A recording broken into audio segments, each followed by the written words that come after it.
please, Emily Pop. It's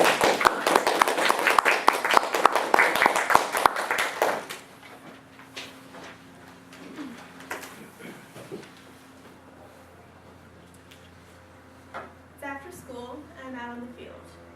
We finished our stretches, and we begin to run our lap. My feet crunch on the dead grass, and a chorus of 100 other feet join me. We take our places on the field, and the grass that we had kicked up settles. I could be at cross-country practice, or maybe soccer practice, but my sport of choice is a little different. My sport of choice is marching band. I was the member of the Desert Mountain High School marching band for 4 years, and I'd like to share some of the memories that I still look back on with great nostalgia. And yes, marching bands do run during practice.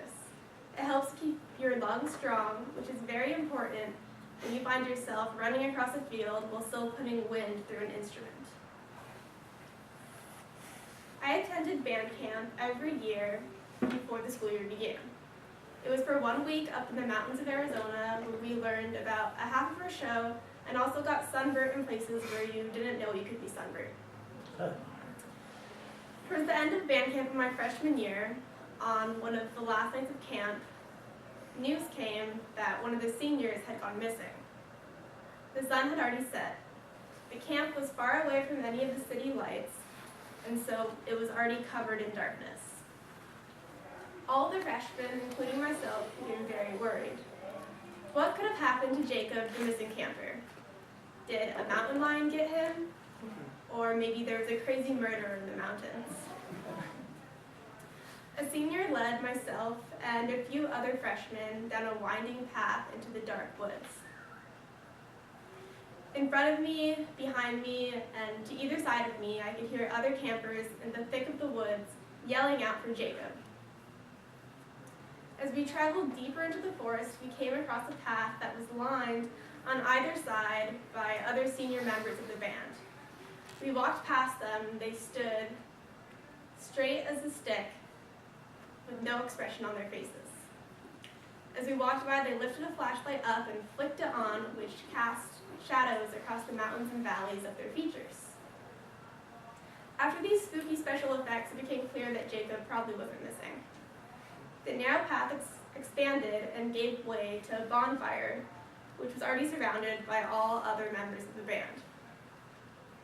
The campfire crackled, and the glow of the light danced across their faces.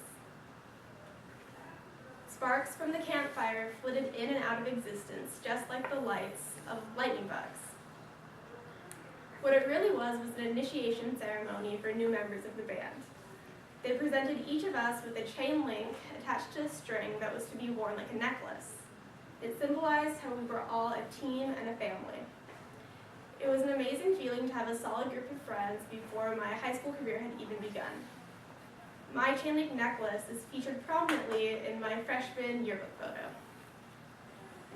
After band camp, we would practice for about 8 hours a week, and soon it became time for competitions. On weekends, we would climb into a bus with all of our gear and travel around the state to compete. Much time during competitions was spent waiting around, encased in really heavy woolen uniforms that made your skin itch. We also wore tall cylindrical hats that were topped with even taller swishy plumes. But all of the waiting and hard work and discomfort was worth it when we took the field. The audience, which is normally other band members from different schools, were always very supportive. When you performed a special move of your show, the crowd would often begin to roar, and it was enough to make a band geek's heart sore. Many of these competitions were held at universities, and my favorite competition was at the University of Arizona. And it was amazing to see their rows and rows of shiny horns fill the stadium. They also filled the stadium with amazing music that was loud enough to make the stadium shake. They also marched with great precision. They were able to shuffle rows of marchers through each other like they were a deck of cards. Their trademark move, though, was when each of them, one by one, slowly fell backwards onto their bandmates like a 250-piece domino train. It was so beautiful, it made one of my friends cry. It was tradition in my band for the senior class to pull off a prank. When I was a senior, during the final football game of the season, one by one, my fellow seniors disappeared while the band director's back was turned. During the final football game of the season, as the rule follower that I am, our mild-mannered prank was enough to get my adrenaline going. I remember my heart beating like a metronome as I stood outside the door, keeping watch that no other students would wander in.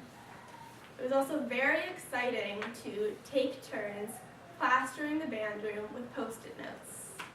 We brought in piles, no, mountains of Post-it notes. We covered the floor and the ceiling, and if you were forgetful enough to leave your band locker open, we covered that in Post-it notes too. Not even the band director's office was safe. When we were finished, it looked like a pixelated painting of pastel squares.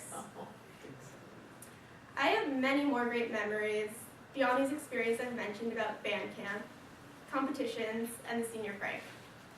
Marching band still holds a warm place in my heart. It's hard to believe that it's been 6 years already. My flute is in my closet right now collecting dust. Maybe one day I'll finally dust it off and relive these marching band memories.